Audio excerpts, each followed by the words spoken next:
Good evening and welcome.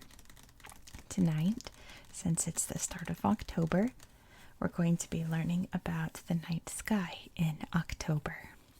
We'll take a look at the northern hemisphere stars, then the southern hemisphere stars. We'll take a deeper look at something that you can see at the night sky at this time of year, and then we'll learn a little bit more about our solar system. So let's just dive right in with the northern hemisphere stars. Let's see, it says, the Milky Way arches overhead, passing through Cygnus and Cassiopeia. Let's see, here's the Milky Way. There's Cygnus, the big swan we've talked about before, and Cassiopeia, very easy to find in the sky. The small but distinctive shapes of Delphinus and Lacerta lie in this part of the sky. See Lacerta? And there's Delphinus, right there. Toward the west, the brilliant white stars Altair and Vega are still visible. See, there's Altair, then there's Vega. Another of the brightest stars in the sky stands out low in the northeast, orange-colored Capella in Auriga. There we go. Face south to find the faint constellation of Aquarius lying west of the bright star Deneb, Kaitos, and Cetus. Aquarius, here it is. And there's Deneb, Kaitos, and Cetus. Let's learn more about Aquarius. According to the ancient Greeks, Aquarius is Ganymede, cupbearer to the gods. However, this constellation, seen as a figure pouring water from a jar, is even older. The water jar is marked by 4 stars in a Y shape. Faint stars scattered below it represent the stream of water. Here we can see Delphinus. It says located just west of Pegasus. This group of stars represents a dolphin leaping from the water. This legendary dolphin carried the mermaid Amphitrite across the waves to her sea god husband Poseidon. The box shape formed by the 4 of the 5 stars in this constellation is known as Job's coffin. And here we can see Lacerta, I believe it's pronounced. A small zigzag of stars marks out this celestial lizard. The constellation occupies a dense area of the Milky Way, and binoculars reveal faint but impressive star fields. Found between Cygnus and Andromeda, Lacerta is one of 7 new constellations introduced by Polish astronomer Johannes Hevelius during the 17th century. Let me carefully flip this over so we can see the southern hemisphere. Maybe have some book sounds too while we're at it.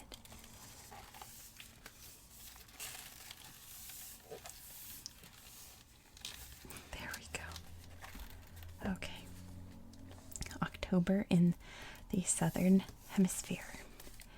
It says, during October, the bright stars of the Milky Way can be found along the horizon. You can see the Milky Way. The rest of the sky has few bright stars, but overhead there is one that outshines all others.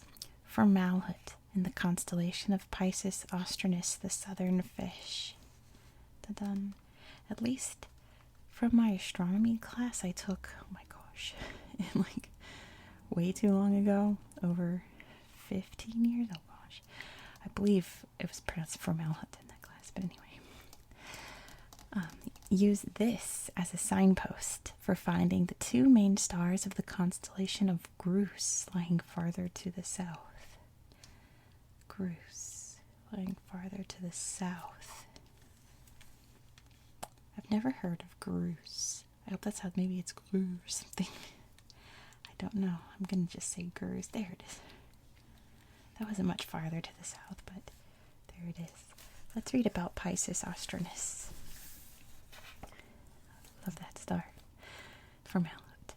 The constellation of the southern fish is said to be a fish drinking the water flowing from the jar of neighboring Aquarius.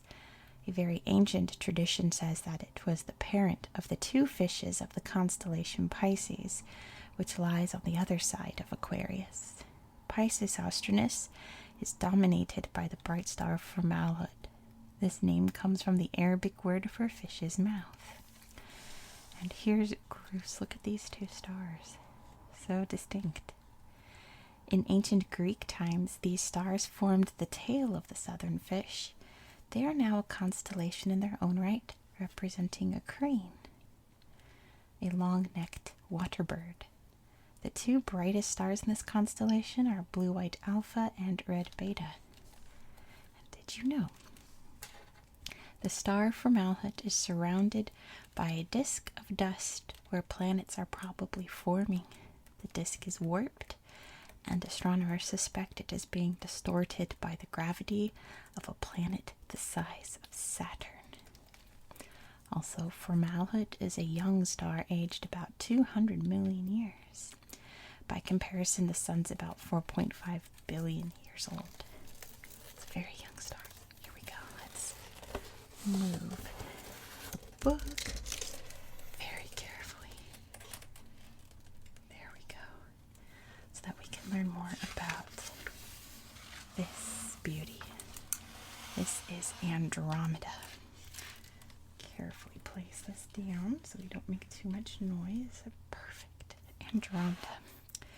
So here we can see the constellation of Andromeda, and just this box is this photo over here. There we go. The Andromeda galaxy. This is one of my favorite things to see in the sky because it's so pretty and it's so neat. Let me teach you about Andromeda. Andromeda. There we go. The constellation Andromeda can be seen from both hemispheres. It dates from the time of the ancient Greeks, who said it represented the daughter of King Cepheus and his wife Cassiopeia. According to the myth, Andromeda was to be sacrificed to a sea monster, the constellation Cetus, and was chained to a rock to await her fate. The hero Perseus turned the monster to stone and rescued Andromeda. To astronomers, Andromeda is famous for the galaxy it contains. The Andromeda galaxy M31, about 2.4 million light-years away, is the most distant object visible to the naked eye. Wow. When viewed with binoculars or a small telescope, it looks like a misty oval. It is a spiral galaxy similar to the Milky Way, but twice as massive. It's so cool to see. It's so cool to look up and see with your own eyes a whole other galaxy. It's so neat. Let's read about cluster NGC 752. This open cluster of stars is about 1,300 light-years from Earth. The stars are spread over a wide area and can be located near Andromeda's border with Triangulum. Right there. Look at this cool image. Planetary nebula NGC 7662, which is right over here in the constellation. The bright colors in this Hubble Space Telescope image of a planetary nebula and Andromeda are not real. They've been chosen to highlight particular glowing gases in the nebula. To naked eye observers, however, it looks blue and is nicknamed the Blue Snowball. And here it's pointing out a white dwarf. It says the white dwarf blew off its outer gas layers thousands of years ago, creating the planetary nebula NGC 7662. There's a satellite galaxy in Andromeda right here. That's really pretty. Let's see.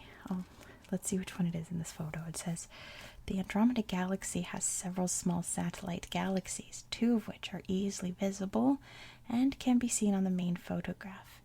M32 is just below the center of the Andromeda galaxy, while M110 lies above it. Let me fold this over carefully. So this is M32, a whole other galaxy, and this is M110. Really cool. little galaxies around the big galaxy. Alright, it says both are dwarf elliptical galaxies. Star formation is no longer taking place in either of them. This NASA photograph shows M32 in more detail. Although M32 is small, it is highly visible due to thousands of very bright blue stars. And then down here we have a radio map of the Andromeda galaxy. Sorry, I'm running out of space on my desk. Look how cool that is. That's the Andromeda galaxy. This radio map shows that the strongest radio emissions in red is from the center of the Andromeda galaxy and form a ring about 60,000 light years across. This ring corresponds with the bluish outer ring of the galaxy in the photograph opposite. Let's see. So all the blue you see around the Andromeda galaxy is the red in this photograph. Interesting.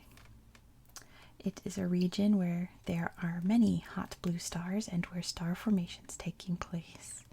Awesome, awesome. Let's read about Walter Baade. Make him not so crooked on here. It says, during the 1940s, German-born Walter Baade worked at the Mount Wilson Observatory in California. He studied the Andromeda galaxy and found that stars in its center were generally older than those in its spiral arms. He was also able to determine that the galaxy was much farther away than we believed at the time. This in turn made astronomers realize that the universe was larger and older than they had thought. Awesome. And tonight we're going to learn about the giant planets. There we go. The giant planets. The 4 giant planets, Jupiter, Saturn, Uranus, and Neptune, are completely different from the other planets. In addition to being much larger, they have no solid surfaces at all and are made of gases and liquids. A space probe that descended into Jupiter, for example, traveled deeper into the atmosphere until the temperature and pressure became too much for it, and it disintegrated. All 4 planets may have solid or molten cores, but they are set deep within them. Jupiter and Saturn are among the brightest objects in the night sky. Let's read about Jupiter and its moons, which we still don't really know how many moons Jupiter has because we keep discovering new ones, but we'll read about the 4 major ones. To the naked eye, Jupiter is much brighter than any of the stars. Even a small telescope will show a disk crossed by dark bands and Jupiter's 4 largest moons. Dark bands and bright zones of Jupiter are cloud belts of methane, ammonia, and water, probably colored by sulfur and carbon compounds. Jupiter has more than 60 rocky or icy moons. The main 4 are Io, Europa, Ganymede, and Callisto. Each has different characteristics and is a fascinating world in its own right. So here's Ganymede. Ganymede is Jupiter's largest moon and is even larger than the planet Mercury. Dark areas are probably more rock than ice. Over here we see Callisto, which to me looks like a little city on the entire moon. It looks like the night, or like Earth at night, Anyway, Callisto has a heavily cratered crust of ice. Bright spots are where impacts have exposed fresher ice. That's so cool. Down here we can see Io. Io is a volcanic world with a reddish-colored sulfurous surface. This constantly changes as lava flows over its surface. And then down here we have Europa. Europa has a fractured icy surface. This may conceal a warmer ocean in which primitive life could exist. And then in this huge picture of Jupiter, we can see the bright red spot right here. It says the giant red spot, or the great red spot, apologize, in Jupiter's cloud belts is in fact a raging storm. It changes in color and appearance over a period of decades. That's really cool. Let's move on to Saturn. Beautiful Saturn. Saturn, the ringed planet. Saturn appears as a bright yellowish star in the sky. Its rings are easy to see even through a small telescope. But the markings on the planet are less obvious than those of Jupiter.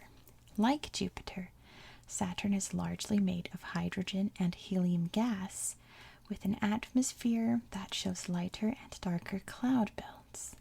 The planet spins so fast, the rotation takes only 10 hours, that its poles are noticeably flattened and its equator bulges outward. That's cool. Up here we can see Titan, Saturn's largest satellite. It has a dense nitrogen atmosphere. Here we see an up-close colorized photo of Saturn's rings. It says, though Saturn's famous rings look solid, they are in fact composed of chunks of ice and dust. The main rings are very thin and bright and can be seen from Earth with a small telescope. This color-enhanced photograph shows that the rings consist of thousands of individual ringlets. Let's move on to Uranus, the cricket planet. Distant Uranus. Uranus was discovered by chance in 1781 by English astronomer William Herschel. He spotted the planet while trying to record all stars down to the 8th magnitude. Though Uranus is just visible to the naked eye, it had never been noticed before. Its blue color is obvious through binoculars or a telescope. This is because of its dense methane atmosphere. Compared with other giant planets, Uranus is a relatively calm world with few storms. And here you can see its rings. It says Uranus has a system of narrow rings that show up in this false color image taken in infrared by the Hubble Space Telescope. And way over here in the corner we can see beautiful Neptune. Let me just go like that. Neptune. Variations in the orbit of Uranus led astronomers to suspect that there is an even more remote planet in the solar system.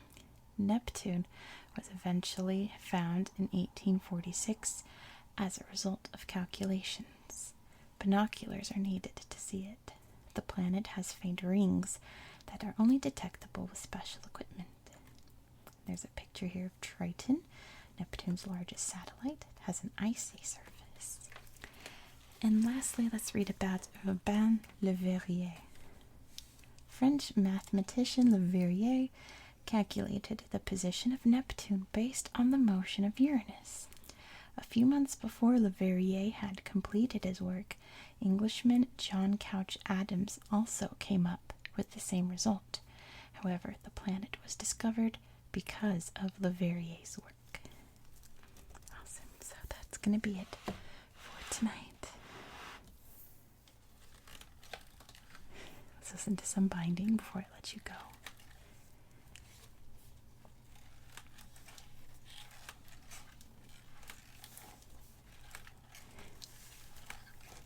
Thank you so much for watching. I hope you found this video relaxing and educational. And I hope that you have a very good